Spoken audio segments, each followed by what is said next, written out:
మావోయిస్టుల మీద టార్గెట్ పెట్టుకొని మావోయిస్టులను ఒక్కొక్కరిగా భరతం పడతా ఉన్నది గవర్నమెంట్. వాస్తవానికి ఇప్పుడు ఒక మాట అడుగుదాం, సమాజానికి పట్టిన చీడ పురుగులు ఎవడు? ఇప్పుడు వీళ్ళని కాలుస్తూ ఉన్నారు, మావోయిస్టులను చంపేస్తూ ఉన్నది, ఏం లేకుండా వాళ్ళ రూపురేఖలు ఏం లేకుండా చేస్తూ ఉన్నారు.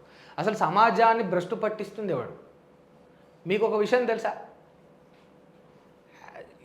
ఏదైతే టైమ్స్ ఆఫ్ ఇండియా కావచ్చు, లేకపోతే ఎన్డీఏ కావచ్చు, మిగతా కొన్ని ఛానల్స్, కొన్ని పత్రికలు అవి ఉన్నాయి, టాప్ మోస్ట్ పత్రికలు, టాప్ మోస్ట్ జర్నలిస్టులు, టాప్ మోస్ట్ అనాలిసిస్టులు, వాళ్ళందరూ కూడా ఇచ్చిన నివేదిక ప్రకారం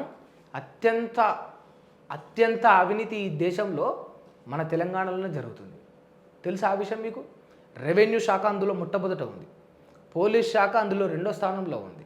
ఈ అయితే హౌజులు, ఈ ఇల్లులు కట్టుకోవడానికి, రోడ్లకు, వాటికి వీటికి పర్మిషన్ ఇచ్చే శాఖ ఒకటి ఉన్నది, అది 3వ స్థానంలో ఉన్నది.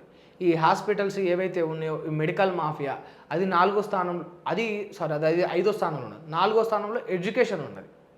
అత్యంత అవినీతి జరుగుతున్న రాష్ట్రం మన తెలంగాణ రాష్ట్రం.